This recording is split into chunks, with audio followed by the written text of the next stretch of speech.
Vamos estudar os gráficos da velocidade em função do tempo. Vimos que para dois carros idênticos padrões, há uma troca de velocidades devido à colisão. Vou mostrar o que ocorre com a velocidade antes e após a colisão para cada carro. Não farei nenhuma análise do que ocorre durante a colisão. Isto não me interessa nesse momento. Antes da colisão, a velocidade do carro 1 é V1 igual a 0,60 metros por segundo. Veja que no gráfico da velocidade em função do tempo, temos uma reta com uma inclinação nula, mas que mostra o valor de mais 0,60 metros por segundo até o instante onde começa a interação, em aproximadamente t igual a 50 milissegundos. A velocidade do carro 2 é zero antes da colisão. Novamente, temos uma reta com uma inclinação nula para a velocidade até o tempo t igual a 50 milissegundos. Depois da colisão, o carro 2 tem uma velocidade constante de 0,60 metros por segundo e o carro 1 passa a ter uma velocidade nula. Antes e após a colisão, temos retas paralelas ao eixo dos tempos, nesse gráfico da velocidade em função do tempo, significando que a aceleração é nula. Não fosse a interação de cada carrinho um com o outro, o carro 1 se moveria com velocidade constante. E se não houvesse o movimento do carro 1, o carro 2 permaneceria em repouso para sempre. O que faz mudar a velocidade dos dois carros é simplesmente a interação de um carrinho com o outro, pois eles estão se movendo sobre um trilho de ar que reduz o atrito.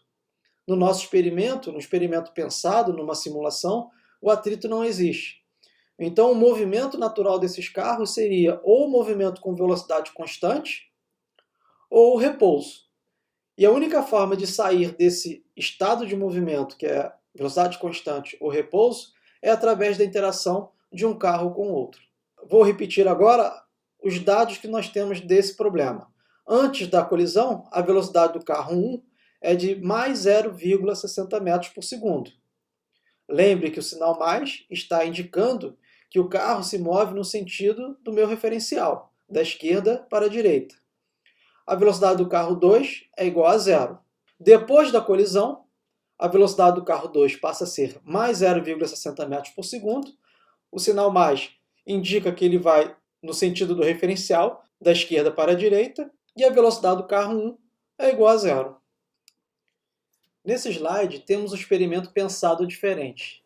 E esta é a grande vantagem dos experimentos pensados. Nós podemos fazer simplificações. Os dois carros padrões estão em movimento nesse experimento que eu apresentarei, diferente do anterior, onde o carro 2 estava em repouso.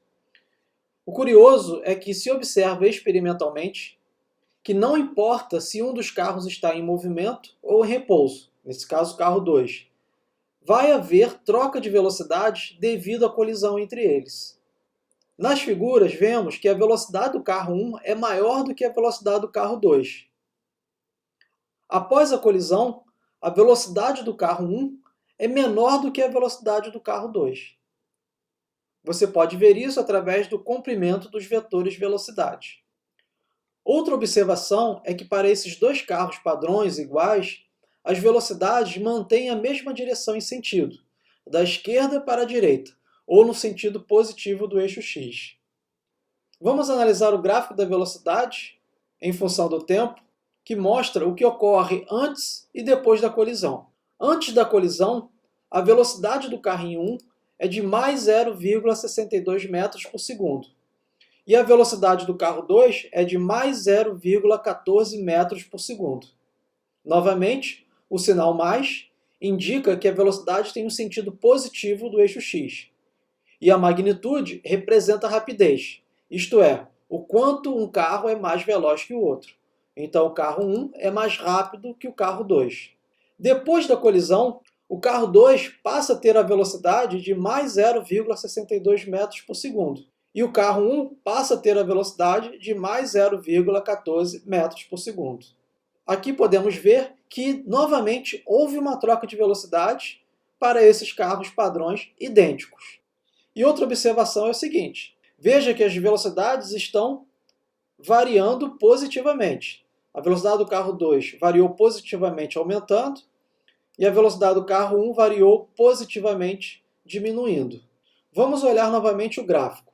Antes da colisão, a velocidade do carro 1 é constante, de magnitude 0,62 metros por segundo, e a velocidade do carro 2 é constante com uma magnitude de 0,14 metros por segundo. Durante a interação, a velocidade do carro 1 diminui em magnitude, enquanto a velocidade do carro 2 aumenta em magnitude.